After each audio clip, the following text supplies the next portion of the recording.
Hey, I'm not surprised, motherfuckers.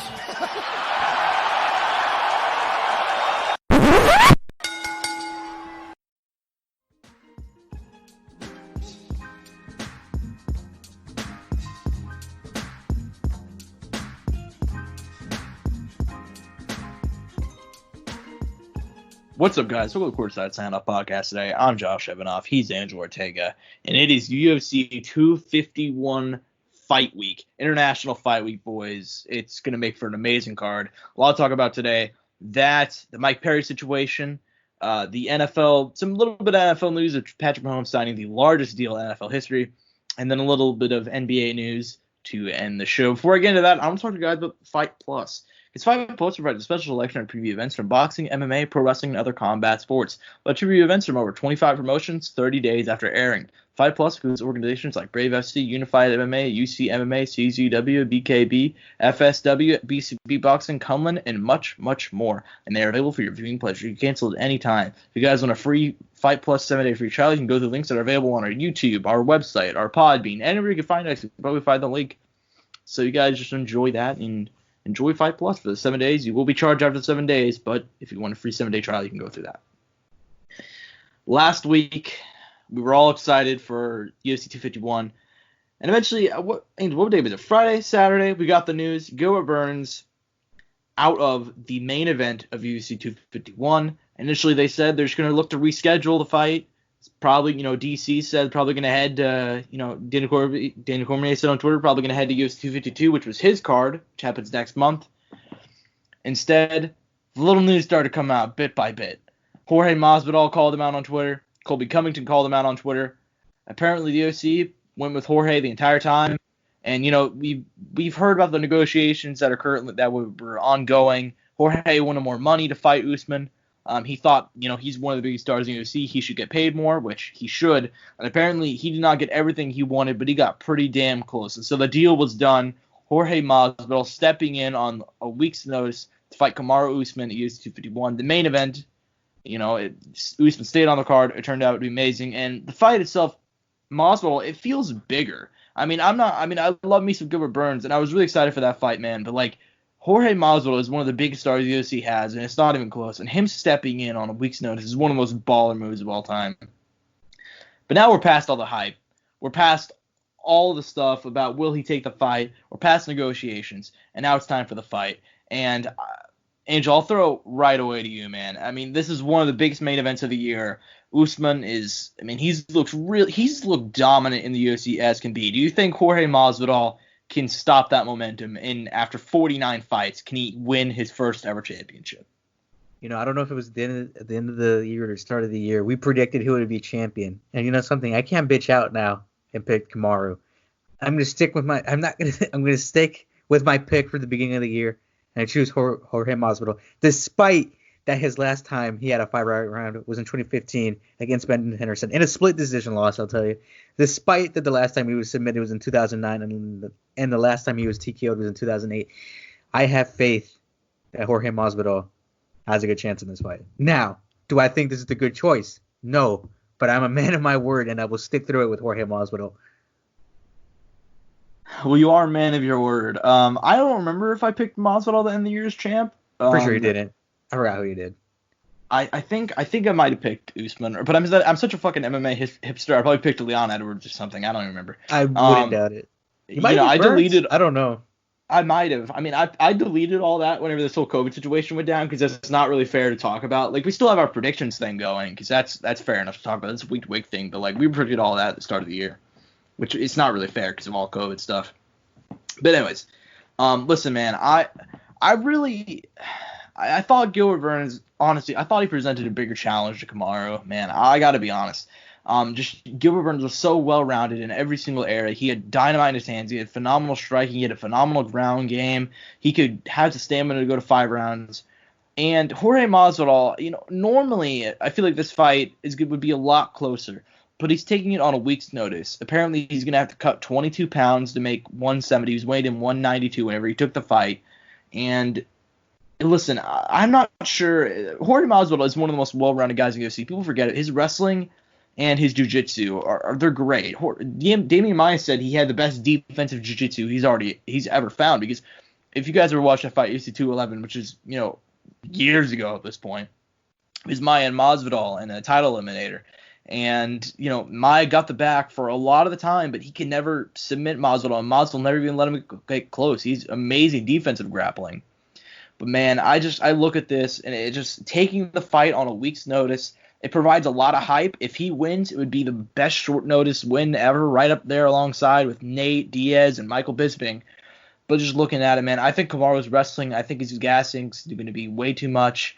I think his pressure is going to be too much. I think Usman, I don't know if he gets a late finish or a decision, but I know I got faith in Usman that he's going to get it done. And listen, man, if he wins this, Usman should be probably a much bigger star than he actually will be. I mean, beating Masvidal and Covington back to back when those two were some of the most hyped guys in this division, that would make a huge statement, and that's exactly what I think he does in the main event. I think there's potential for a late finish there. I don't know how. Masvidal is a very durable guy, but man, taking the fight on short notice, it's really, really hard to go 25 minutes. Whenever you're facing a guy like Usman too, who has so much pressure, it's really, really tough. But Masvidal is a live dog, man. I mean, his boxing is phenomenal. He has the punching power. He is really, really just phenomenal defensive grappling as well, like I said earlier. But I don't think it's going to be enough. Moving on to the co-main event. This one is the one that you and I personally are super. I'm hyped for it, man. Max Holloway looking to regain the throne from Alexander Volkanovski. Max Holloway, arguably the greatest featherweight of all time, one of the all-time GOATs of MMA in general. And, he was on such an amazing streak, defeated Frankie Edgar, Jose Aldo twice, Ricardo Lamas. He beat Brian Ortega, Anthony Pettis, one of the greatest runs we've ever seen in UFC history.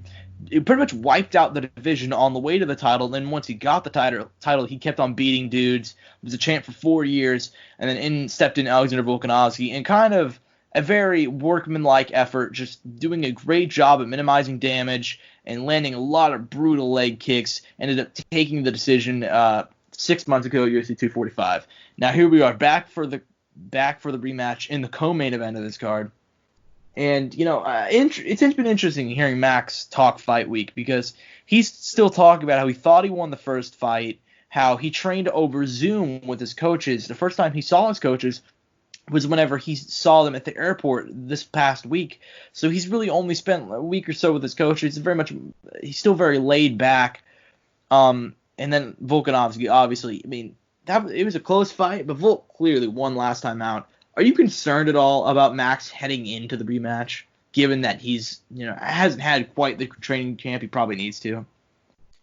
I mean, I think his calmness comes in the way he lost, and I think he knows it was only one thing, it was one thing, and that was the one thing that killed him. It was those leg kicks, I feel like he's like, if we get that out the window, and we know how to deal with that, everything else is, not even a worry in his mind, because that was the only big factor. It wasn't like he was getting put up against the cage and he was having trouble taking him down or being taken down or X, Y, and Z, or was having trouble in the clinch, or he was switching stances and he was having trouble with it.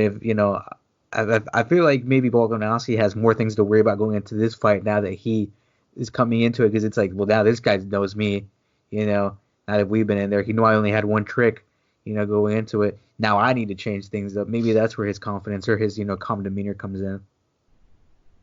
Well, with Volkanovski, man, I feel like the leg kicks were such a big part of it, but I feel like Max was just, it's hard to say. Anytime Max got momentum, he would get hit with a leg kick, and Volkanovski, he would set little traps, and anytime Max tried to move forward, he would walk right into a right hand or a leg kick or just something hard, man. He had major issues with that. It was more than just the leg kicks, but that was the physical manifestation of all that was happening. But even then, man, people really forget how close that fight was down the stretch. I've seen a lot of people online. Volkanovski said that it was a super close win, not super close win, a clear win. It wasn't even close. And I'm like, man, the judges gave the last 2 rounds to Max. Max outstruck him the last 2 rounds. And a lot of big part of that was whenever he started switching stances. And at first, it probably seemed like he did it due to leg kicks, but whenever he started switching southpaw, going back to orthodox, he was throwing a lot more stuff, and he actually outstruck Volkanovski in the head overall, into the body overall. But in the last 2 rounds, he outstruck him pretty clearly. I gained the last 2 rounds, 3-2 for Volkanovski. But man, I for some weird reason, but listening to Max talk this week, seeing his focus, and hear him talk about how determined he is to get back to that. Because Max, as a champion, he was dominant, but as a challenger, he was fucking relentless. And like he wiped out the division on the way, and now he's in that challenger role again for the first time in such a long time. And I don't know why. I feel like Max is probably playing coy, man. I don't believe that he trained over Zoom entirely. I think it's going to be the blessed era and new, and he's going to be the champion after Saturday night. Who do you got in the rematch? Volkanovski versus Holloway. Once again, man, like I'm a man of my word. I picked Max to come back and win. When the fight started here, I said he would be champion again by the end of the year. And look, we got that fight again. It happened. And, I have faith in him. I think all the factors, he can deal with, and like you said, it was a close fight. And I think if anybody could do it at this point in that division, it'd be Max. And I'll ask, do you think that if Holloway wins, do you think there's an immediate trilogy similar to the kind of DC Stipe situation going on?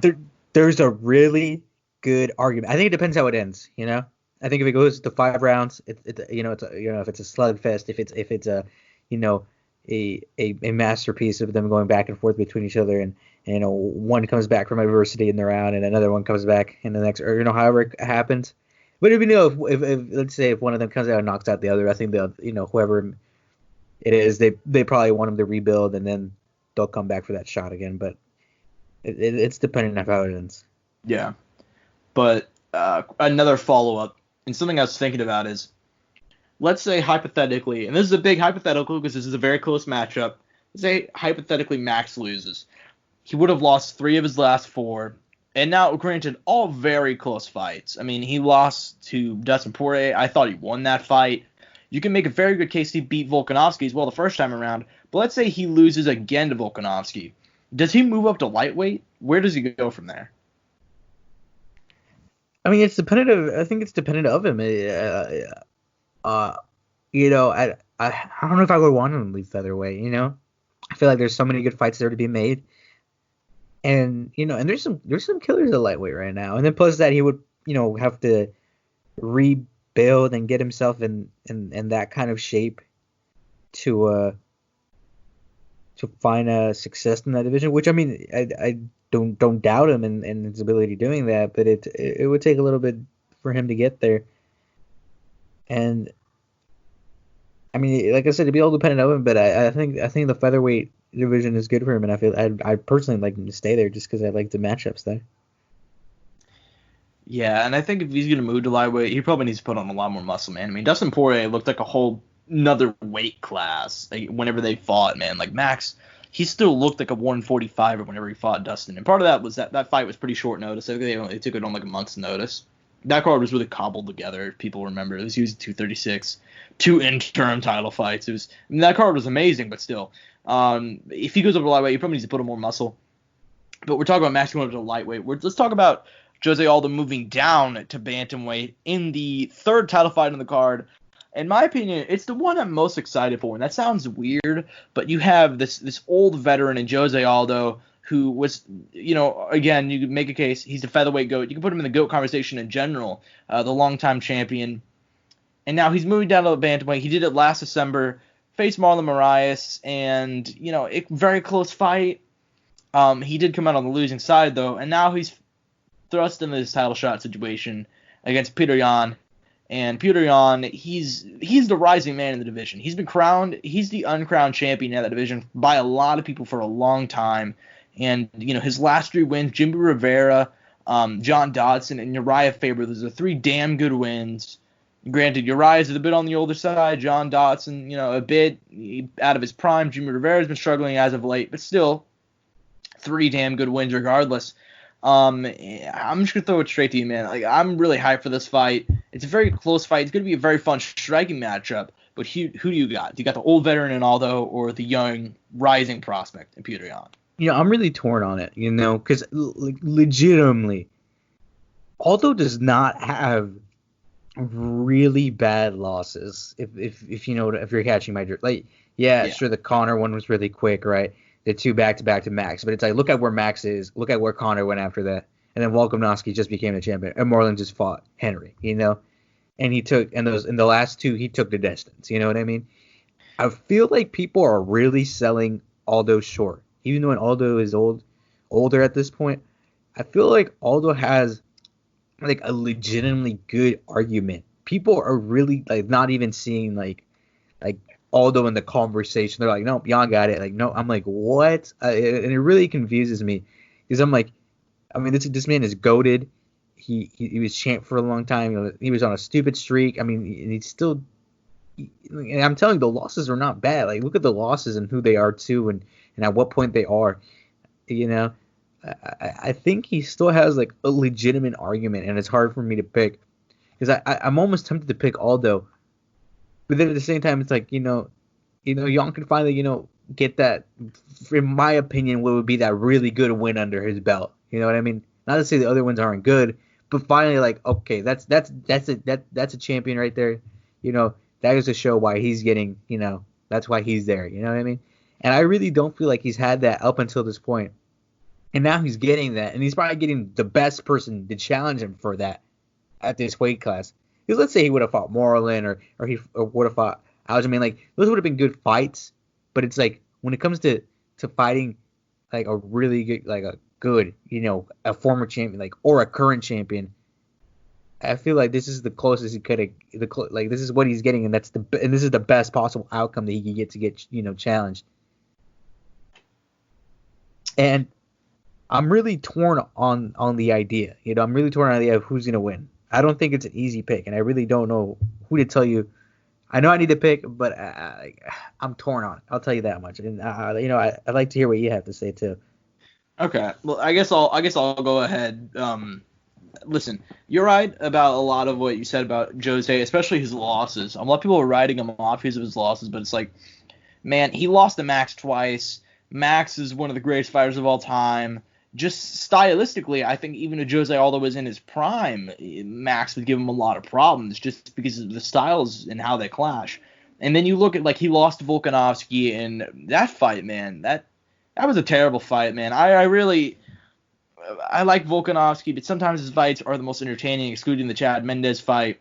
And that one against Aldo in particular, Aldo threw, I think, only 65 strikes through. I'm not saying landed. I think he threw 65 strikes over 3 rounds. You guys can Google that if you want. I'm probably way off, but not a whole lot happened in that fight. That was very much a fight where nothing happened, where neither guy threw really anything. The reason why Volkanovski won was because he was the one pressuring. But even then, he didn't throw much either. So that happened. It was a loss that I didn't personally write Aldo off for. And then the Marlon Moraes one where I thought he won. Now, although he did leave the back door open in that one because, I thought you could have made a case. Marlon rocked him in the first couple seconds of the first round, but I think I gave Aldo that first round because Aldo rebounded. Really, actually, never mind. I forgot that Marlon got the takedown at the end of the round. It was really, really close. You could have given it to Aldo. You could have given it to Marlon. But it was a very hard fight to score because Aldo got rocked in the early seconds, and then he came back and he hurt Marlon, and then Marlon got the takedown in the final seconds, but he didn't do anything with it. Round 2 was clearly Aldo's round. Round 3, Aldo, dominated pretty much the first couple minutes. In the final 2 minutes, Marlon started throwing some strikes. Not a whole lot of them landed, but he was the one who was pressuring and throwing more. Aldo left the back door open in that one. If he was a little bit more active in the final minute of that fight, he probably wins the decision. I still thought he won. I thought it was a clear Aldo win, but whatever. That's the reason why he's here, because he beat, in the eyes of everybody at the UFC, he beat Marlon Moraes. Petr Yan is a very amazing striker. I'm talking this dude is one of the greatest strikers in the UFC. The way he dismantled Uriah Faber is just listen. It's not the fact that he beat Uriah Faber. He's beating a 41-year-old Uriah Faber at this point in his career. This is the most insane thing. I mean, Uriah lost to Jimmy Rivera. He lost to Dominic Cruz before he ended his career. Like, he was not the greatest fighter. He was still a top 10 guy, but I mean, he beat Ricky Simone. I'm not sure if you run that one back if Uriah would win it again. But still, I mean, we're looking at how he beat him, and he beat the shit out of Uriah Faber. It wasn't even close. No part of it was close. He dominated him for 3 rounds, and I think he might have been the first guy to finish Uriah Faber with strikes. Actually, second one. Renan Barão beat him at UFC. I think it was 149 with strikes. But outside of that, nobody beats Uriah Faber. Nobody knocks out Uriah Faber. He put him to sleep. Even Renan Barão just TKO'd him. And then he beat John Dodson. He's beaten a lot of guys. But you're right, man. The Aldo is far and away the best person that Petr Yan will have faced in his career. Jimmy Rivera's been on a slump. And, he gave Petr Yan a hell of a fight, man. Like, he gave him a hell of a fight. John Dodson's a bit past his best. He's in his mid-30s now. And he gave, he also nearly finished Petr Yan. A lot of people are saying it's just a clear win for Petr Yan, and he is the favorite. But, man, I can't watch those Jamie Rivera and that John Dodson fight, seeing him nearly get finished by John Dodson and seeing Jimmy Rivera pressure him and do really great for 3 rounds and not think, damn, Jose Aldo is going to be so much bigger than him. If he cracks him, we could be talking about a whole new fight. But with all that being said, I just think Jose Aldo's kind of in a point in his career, and it's something I've noticed in his last few fights. It looks like, it's 2 fights. It's a 2-fight example. It's only 2 fights to kind of draw on, but it's his last 2, and it seems like his killer instinct may be gone. I don't want to judge the guy too much. But even at the Volkanovski fight, he could not pull the trigger. In the Marlon Moraes fight, he left the back door open because he didn't pull the trigger enough. You know what I mean? Like, he didn't do all that much in the final minutes that would have warranted getting him the win. And part of the reason, you can make a case, the only reason why I pulled the trigger in the first place was because Moraes was pressuring him, and he had to throw back. Volkanovski, he never threw. And I think if he does that against Petr Yan, man, it's going to be a bad night for him. Petr Yan's a younger guy. He probably has the better gas tank. And I'm going to take Petr Yan via maybe a late finish. I'm talking round 4 or 5, or potentially a decision. I think Jose Aldo is going to do very good in the early parts of the fight, but I got Petr Yan winning down the distance. I've bought you 5 minutes of time, Angel. You got to give me give me some more. You did. I was thinking. All right. And I agree with everything you said, and you're right. Now looking back to those Aldo fights, there was a lack of that it factor for him, going for it, and it's not to say, he doesn't have it in anything he doesn't have it in him anymore, but oh man, it's definitely a thing, and you're right, it's time for a new era. I think it's Jan's time too. I think it'll be late, very late. Probably a decision, more likely than anything a decision. If it's a stop, it's super late. It's like 4th or 5th round. It's not going to happen early on. All right, so we are on the same page for 2 of the 3 title fights. Now moving on to one of my most anticipated fights on the card. Rose Namajunas, Jessica Andrade 2. Now, this is a rematch of a fight they had at UFC 237, the main event for the strawweight title. Rose Namajunas looked the best she's ever looked, man. Her striking was so on point. It was amazing. It was phenomenal. And then only in the final minute, I think, of the second round, Jessica Andrade got in on a takedown after losing pretty clear. I thought she was 10-8 in round 1. She nearly got finished. She was dropped. She was rocked. And Rose was just landing at will. Eventually she gets in on a takedown in the final minutes of round number 2. Lifts up Rose for the takedown, slams on her head. One shot, it's over.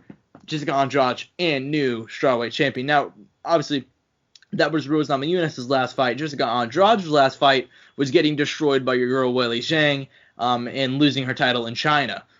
Now, Rose, she nearly retired after that loss to Andrade, but she said she's found her momentum again. She's found her love for the game. I think this fight is as close as anyone on the card, but who do you got in this rematch? Rose has said a lot of things that put me in a good mood, and one of the more important ones was that she said she's kind of found her love for MMA again, and that gives me a lot of faith, because if she came back in here and wasn't passionate about it, she wasn't ready for it, and plus that I listened to I was watching those UFC embedded things, and I saw Trevor Whitman talk, and she's like, Rose looks great, and that puts me in a good mood, because we just saw what happened with Gaethje and Trevor, and they just put a masterpiece on. I can only imagine what's going to happen with Rose and Andrade. I mean, like we said, Rose is looking great that first round. She looked awesome. It was the picture was set. I'm like, oh, it's a done deal, and then like you said, the slam happens, and then it just got shut down before our eyes.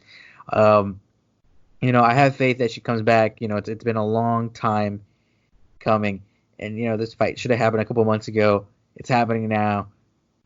It's time for Rose Namajunas to come back and take down Jessica Andrade.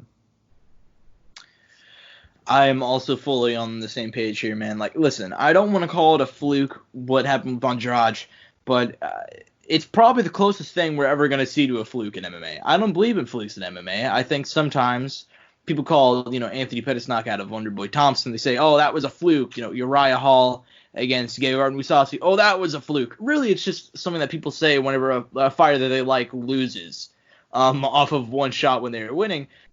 But we're talking Jessica Andrade has never won a fight via slam. We're talking about Rose Namajunas looking, she nearly finished her in the first round. She was landing everything she wanted to. And Andrade just picked her up and slammed her down, and that was it.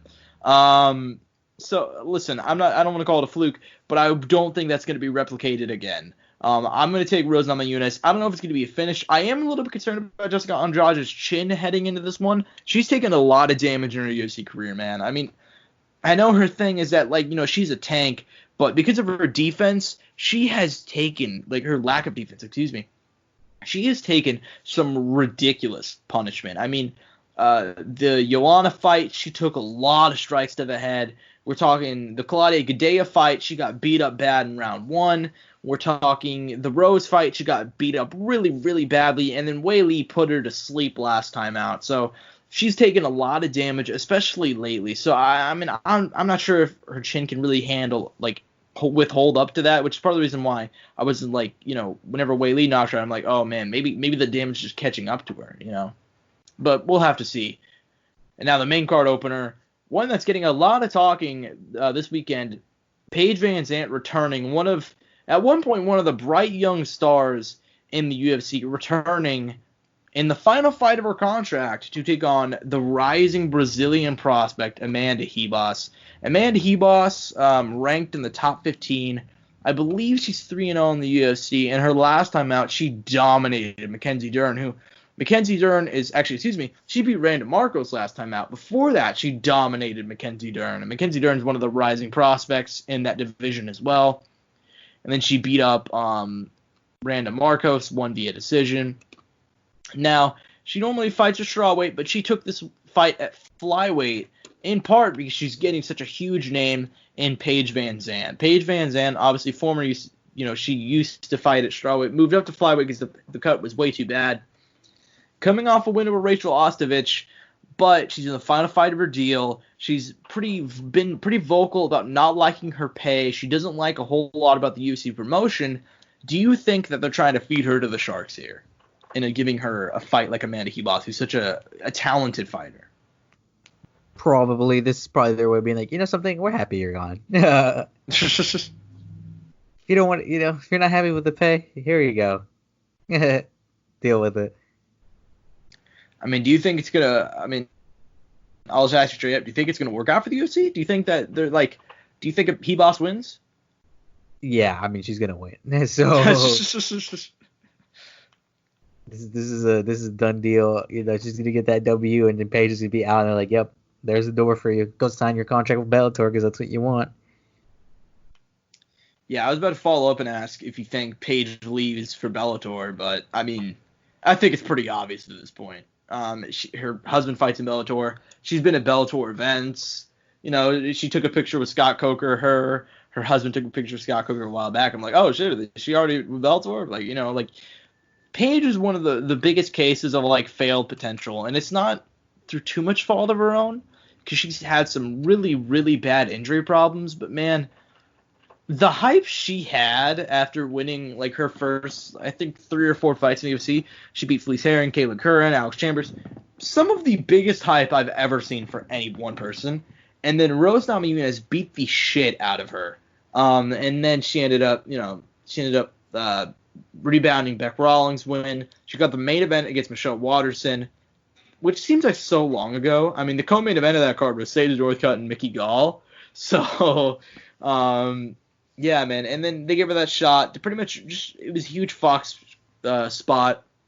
She ended up being choked unconscious, lose to Jessica Rhodes Clark, and then just barely beating Rachel Osman. She was losing that fight until she got the armbar in the second round. So now here we are. I think Amanda Ribas is going to win. Obviously, Paige has the element of her. She's very unique with her striking. She does a lot of reckless stuff, a lot of crazy stuff. But I don't think it's going to amount too much. I think Amanda Ribas is significantly better. Now, as for the undercard here, there's one fight I'm really excited about. But is there a fight that you want to talk about from the undercard? It's not the most stacked undercard as we're normally used to, but it's still a pretty damn good one.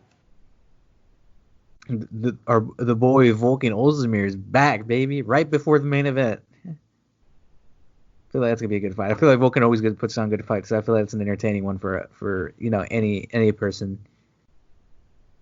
So it's light heavyweight. Who doesn't like a little bit of the bigger guys on the card, right? Yeah. And this is a card that isn't filled with too many of the bigger guys. Only two fights across light heavyweight and heavyweight, and that's the one I wanted to bring up. That's pretty much the clear one. It's the lead-in to the main card.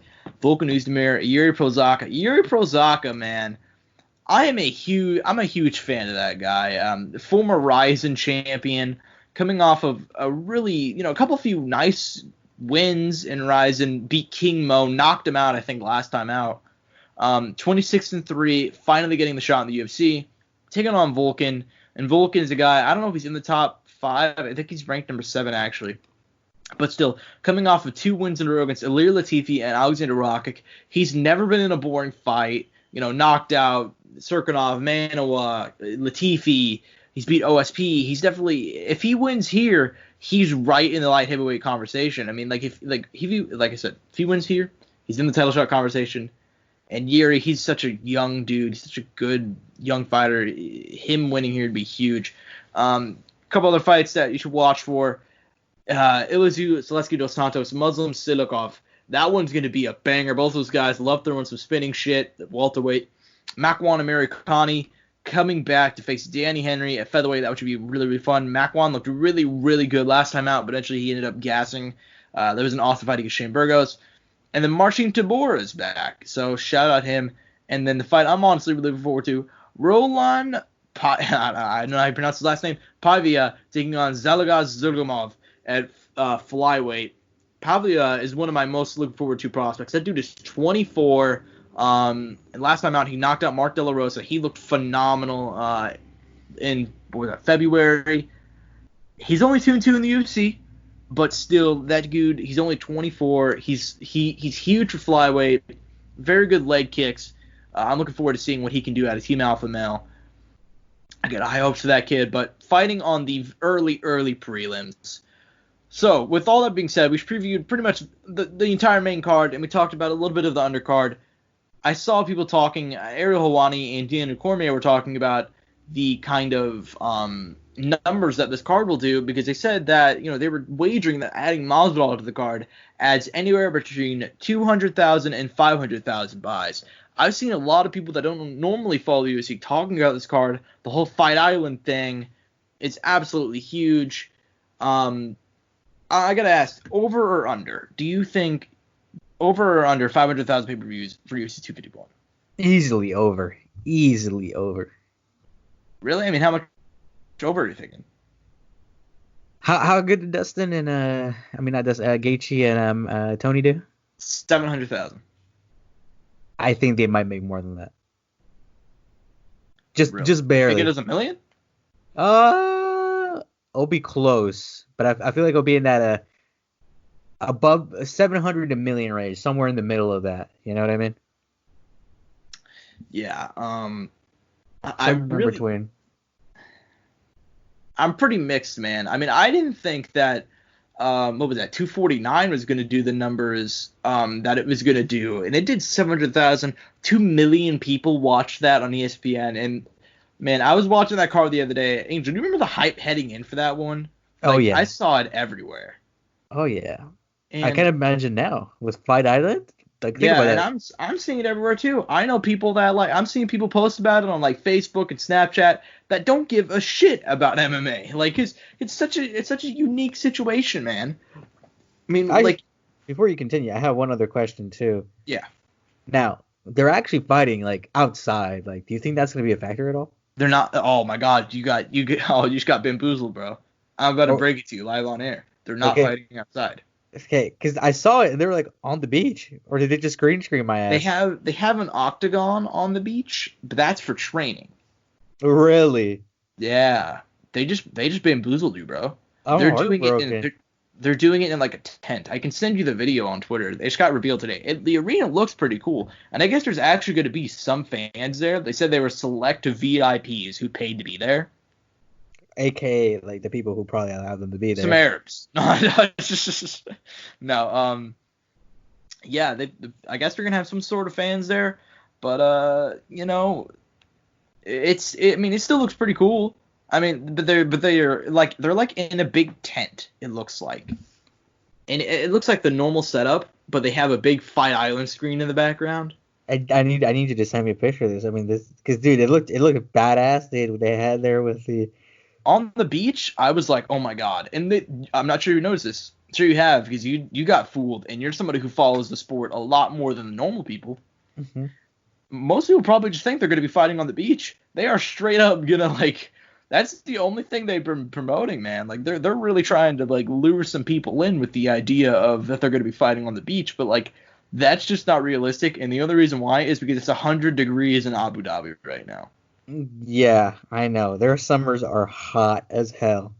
And like, dude, imagine being pressed into the fence, like somebody going for a takedown and they press you into the fence. Oh my God, they would.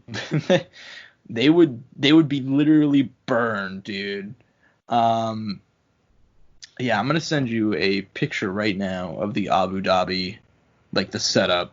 It looks pretty cool. I like it a lot, but I understand why people, I understand why they're going to be really, really mad. But anyways, back to the guy on the topic. Dang, Dana just cuckolded me, man. Bro, he for real did, dude. I'm telling you. I'm telling people from the beginning that's not what it's going to be, but it's way more cool to show people a badass. But still, No, I'm sure yeah, no. I'm sure they're still going to have people training on the beach before fights, and I'm sure they're going to show that. So I'm sure th're going to work it in somehow. It has to be a factor. Like, come on. Yeah, they're going to have to bring it up somehow. Anyways, I think this show, I'm going to take the over, but slightly. I think it's going to do slightly less than 249. I think it's going to do probably in the 600,000 range. I know that the 250 numbers were not good. I don't know the actual number. I've seen it, 100 to 200,000 is apparently what 250 did. 249 did 700K. The biggest pay-per-view obviously this year is 246 with $1 million. I'm gonna guess that 251. Now, a lot of these numbers are never really confirmed, but I'm gonna guess it's gonna do somewhere between 500,000 and 650,000. Let's see what the settle on 600K. Now, I need to ask you: is 249 better or 251 better? I'm gonna take okay. You know what? That's really conflicting. I think overall card, I'll go for 249. Yeah, I think the prelim. Yeah. Like, bro, Pettis and Cowboy were on the prelims. Crowdy Hottie and Carlos Esparza. Now that fight sucked, but it was on the prelims. Yeah, Verdum too versus Olin, which granted That's Verdum right, was coming out of reach. Sam Alvey was on the undercard.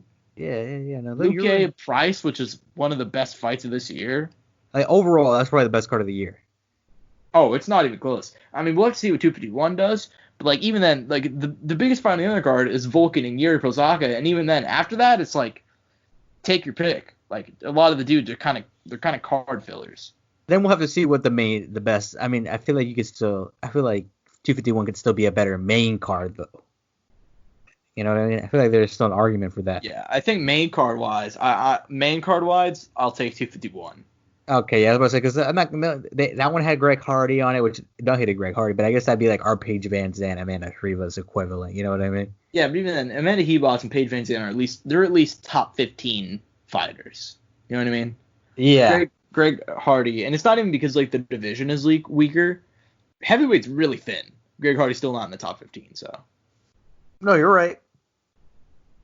But still, yeah, that's kind of the equivalent on there. But even then, 249, we'll have to see how it plays out, because all of this is on paper. All these fights can go to decision and suck. 249 had like the Greg Hardy fight, which was pretty entertaining. I thought that was a fun tactical fight. And then obviously Calvin Kattar, Jeremy Stephens is a banger, and Ngannou got the knockout immediately, which was insane. And then Cruz Cejudo was fun with controversy and Cejudo retiring, and then the main event was just pure domination. So I mean, by Justin Gaethje. So we'll try to see how this one plays out. Anyways, we talk about old fight cards. Let's go back to last week. Mike Perry was on top of the world after beating up Mickey Gall, and his girlfriend was in his corner. It was a whole deal. Everybody loved it. For one night, it seemed like everybody loved Mike Perry because he was a very controversial figure, and it was very much a wholesome thing about his girlfriend being in his corner, the only person in his corner, and he got the win against Mickey Gall, who, he's not the best fighter, but he's still a UFC fighter, man. He can still beat up 99.9% of the planet. So it took all of a week, 2 weeks, about 2 weeks, week and a half, for Mike Perry to go from, all being loved for one night to being public enemy number one. Last night, normally we record this podcast, we record at different times. We recorded on Wednesdays lately. If we'd record this yesterday, we would not be able to talk about this. So thank God we postponed until Thursday.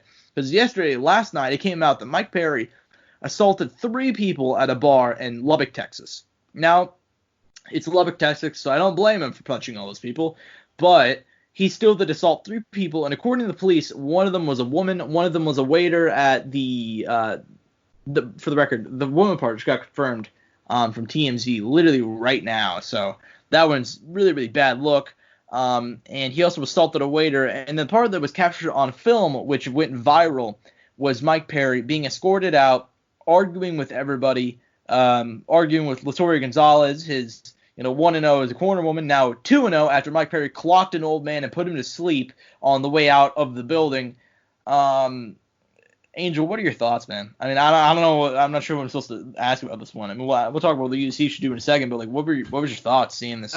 I mean, it's wild, but I mean, I feel like this is Mike Perry. You know what I mean? This is Mike Perry at his finest.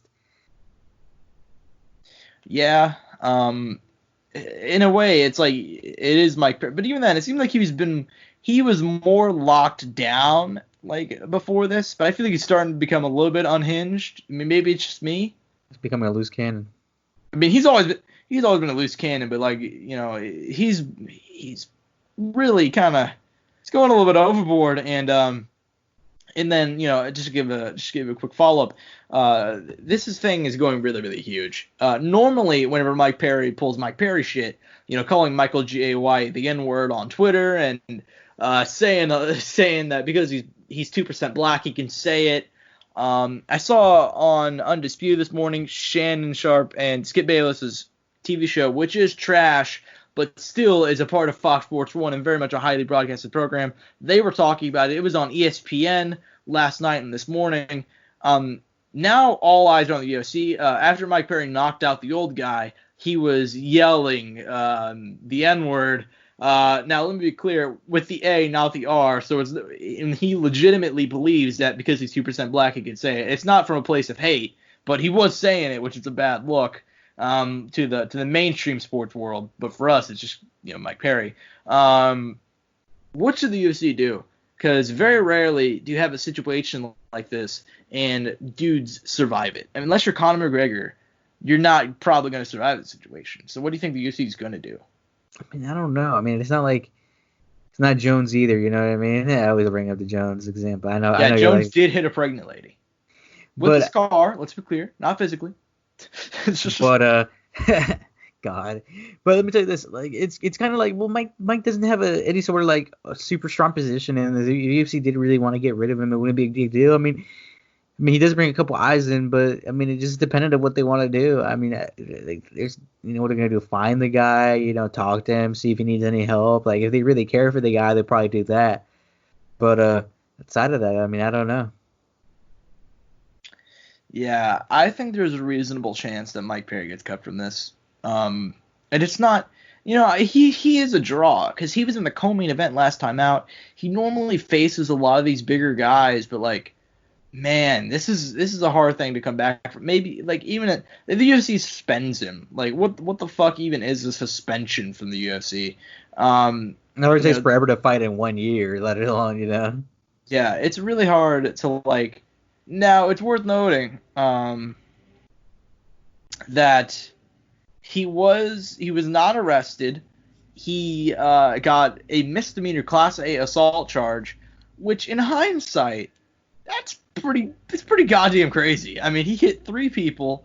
The police said a woman was also struck. He hit a waiter, and then he knocked out the old man. Apparently, he was unconscious whenever the police arrived. Murked him. Yeah, so he was out for so long that the police, by the time they got there, this old man was still asleep and went to the hospital. And Mike Perry's facing a $500 fine. Like, holy shit. That's it. That goes to show how crazy Florida is. Dude, this is Texas. This is Lubbock, Texas, bro. But he's in Texas? I thought he was still in Florida. No, he's bro, he's Florida Manning out right now, though.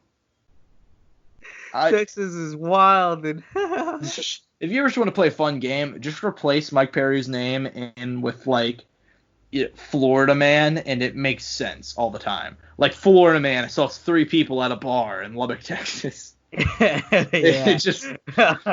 makes perfect sense. Like it is literally nothing can be changed. I think there's a decent chance the UFC cuts him, but even then, we'll have to see how this plays out. The UFC could just stay silent for a while and let this play out. But like they got Greg Hardy, and Greg Hardy did a lot worse allegedly. It's been a while since the whole Greg Hardy thing happened, though, right? That's true. That was like 7 years ago, I think. Yeah, it's been quite a while now. Greg Hardy's been in the UFC for 2, 1.5. Yeah, like 1.5. Yeah. I'll use a more recent example. Conor McGregor's been accused of doing some stuff. John Jones has been found guilty of doing some stuff, but they were also much bigger draws than Mike Perry is. Yeah, so that too. Anyways, yeah, we'll keep you guys updated on what happens, man. More details are coming out by the minute of if anything happens. But I can't believe Mike Perry assaulted 3 people. He's got to pay $500. Let's see if he has it, because I know he's having issues with the tax man. Anyways, let's move on to the NFL news. Nothing has made me happier than getting the news that I did this past week. The news that, honestly, we knew this was coming down the pipeline, that the Chiefs were going to sign Patrick Mahomes to a big deal. That was no secret. Now, what exactly happened was the Chiefs signed Patrick Mahomes to a 10-year. Now, that's unheard of in football. Let me stop that before I say the number. That is unheard of in football. We see 7-year contracts max. I've never seen anything above a 7, and actually, come to think of it, that's extremely rare. I don't even remember seeing a 7. I think probably Brady or Drew Brees or something signed a 7 a long time ago. He signed a 10, right? Mm-hmm. $503 million.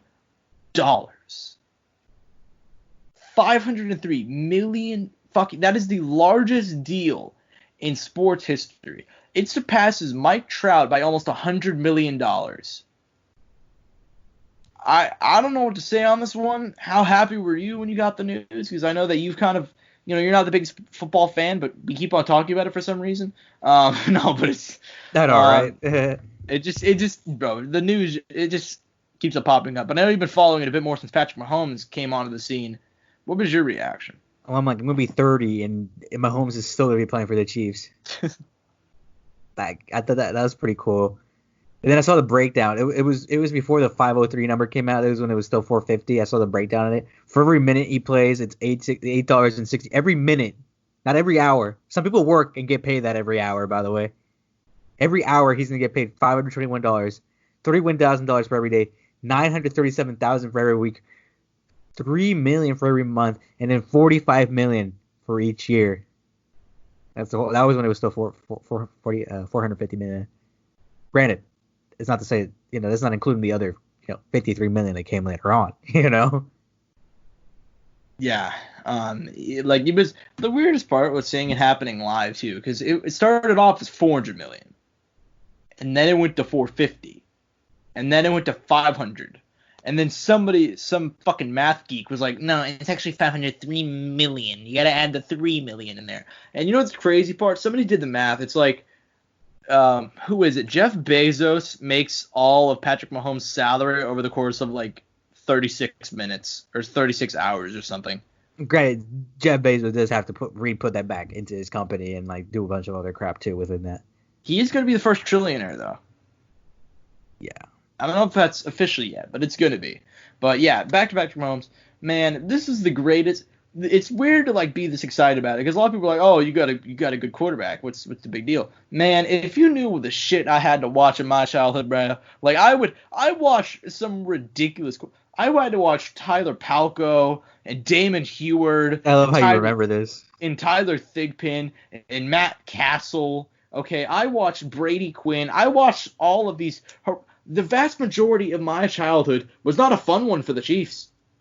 Like, the best player, like, whenever I was watching Chiefs early on, the best player on the team was Larry Johnson, and he was out here Mike Parroting people every other weekend, okay? Uh-huh. Like, he was just, like, he could barely stay on the field.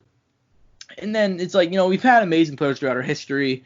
And then as of late, we had guys like Jamal Charles, Dwayne Bowe, and then we had all these dudes who were good on the defensive side, but our quarterback situation always sucked. We finally got Alex Smith, and Alex Smith is a good but not great quarterback. Like, and we were so thankful for Alex Smith, man. People don't realize, like, a lot of people are like, why are you thankful for Alex Smith? He's a game manager. I'm like, bro, but he manages the game so damn well. He throws for 200 yards and doesn't throw an interception. I'll take it.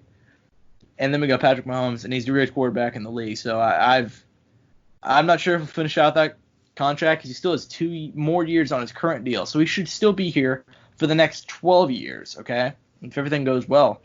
Yeah. Largest contract in sports history. Absolutely insane. So congrats to Patrick Mahomes. Anyways, moving on to the NBA. Quick anecdote and then a couple more things before we get to our main topic. The preseason begins July 22nd. The schedule was officially released for the preseason. I don't really care about the preseason. We're going to give our full predictions for, division winners and who's going to win this and who's going to win that and who's going to get into the playoffs. We're going to do that all of next week because, preseason begins July 22nd and we won't be able to get a podcast for that. So anyways, they're still waiting to see how they're going to broadcast these preseason scrimmages. They don't know if they said that they will, but who really knows what channel they're going to be on? Probably Game Pass if I had to guess, or League Pass, whatever they call it. Now, the more fun news. Now, we talked, I think, a week or two ago about the Nets having nobody on the roster. And the Nets have started to sign people to that roster. Jay Crossover, Jamal Crawford, the GOAT, been signed to the Nets. Now, that was enough. That was enough, man. I was hyped for that. Now, they also signed Tyler Johnson. Don't really care about Tyler Johnson, but they signed Tyler Johnson.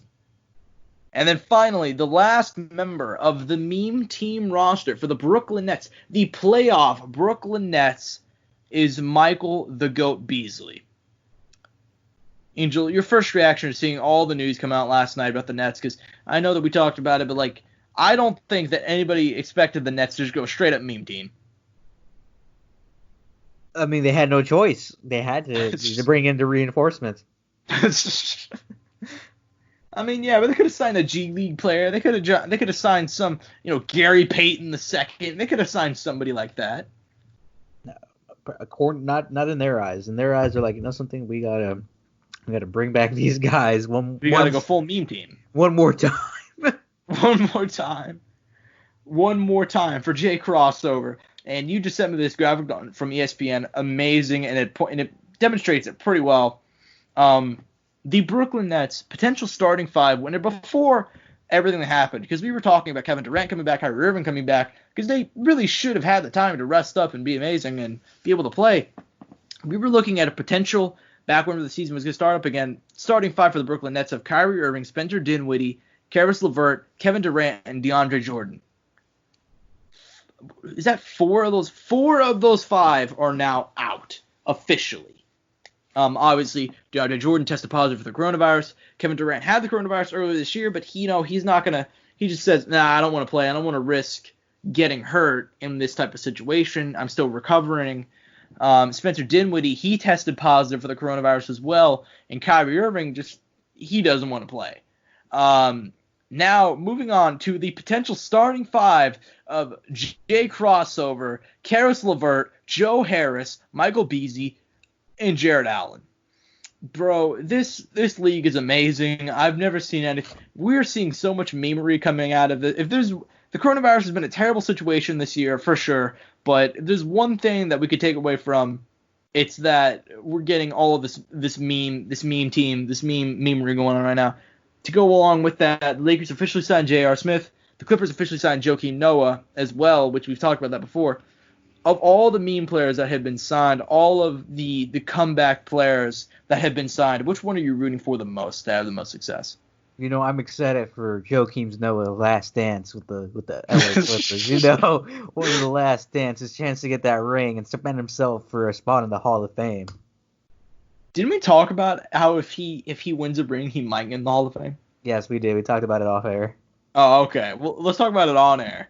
Because I remember I said this to you, and you were like, what the hell? No way. And then the way I spelled it out for you, like the way I went ahead and like said all of his stats out loud, and actually, he has a pretty damn good case for getting into the Hall of Fame. All right, guys, let's go over real quick. All right, two-time All-Star, All-NBA first team in 2014, All-NBA Defensive Player of the Year, two-time All the NBA Defensive second team, two-time All-NBA All-Defensive first team, two-time NCAA champion, All-American in college, and then you add a championship ring onto that. Would he be a Hall of Famer? I think you got a really good argument.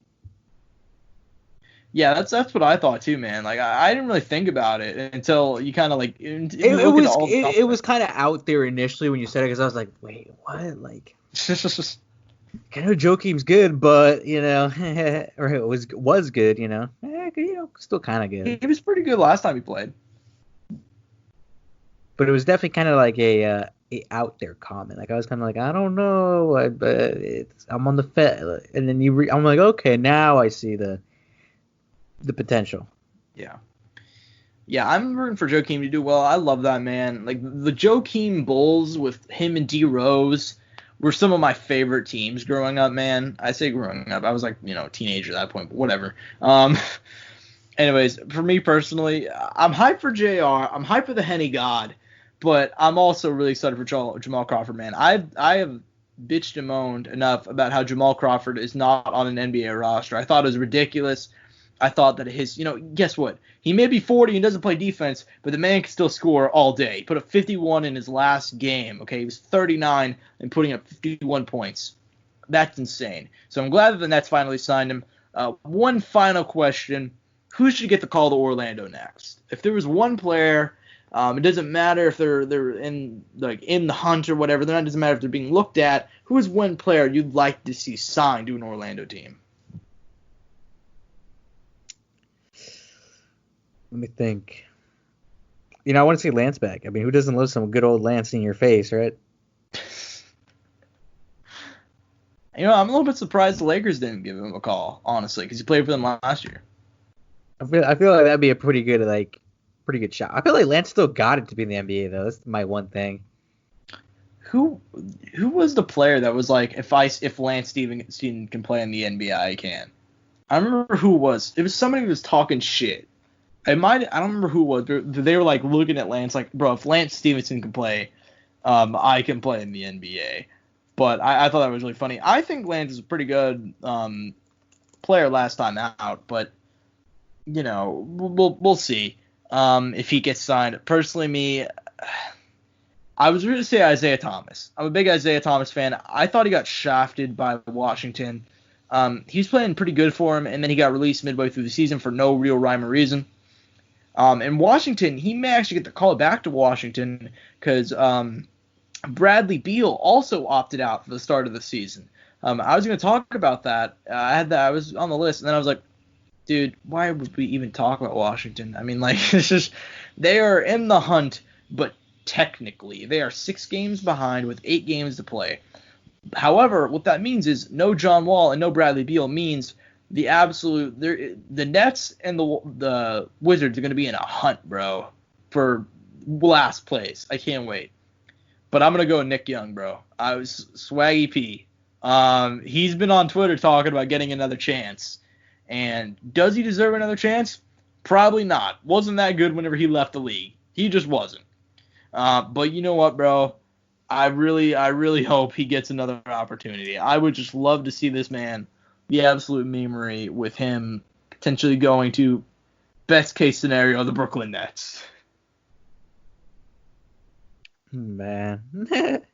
But, quick shout out to Meta World Peace. But, yeah, Nick Young, that's NBA champion Nick Young as well. So, anyways, do you got anything else you want to bring up before we head out of here? I think that's it. I think we got a good one. All right, guys. Thank you for listening as always. Courtside Soundoff on YouTube, Podbean, Apple Podcasts, Spotify, anywhere you can find a podcast, you can find us, Podcast Addict, all that stuff. If you guys want to get a free 5+70 for child, you can also go through the links as mentioned earlier. I'm at Josh Evanoff on Twitter. He's at @Taker_1, at Courtside Sound 1 for the podcast itself. Courtside Soundoff is Instagram, Facebook, all that stuff. Thank you guys for all the support. Our YouTube has been killing it lately. We appreciate all the support that we get each and every single week. So thank you guys. So peace and butt grease. Mouse click.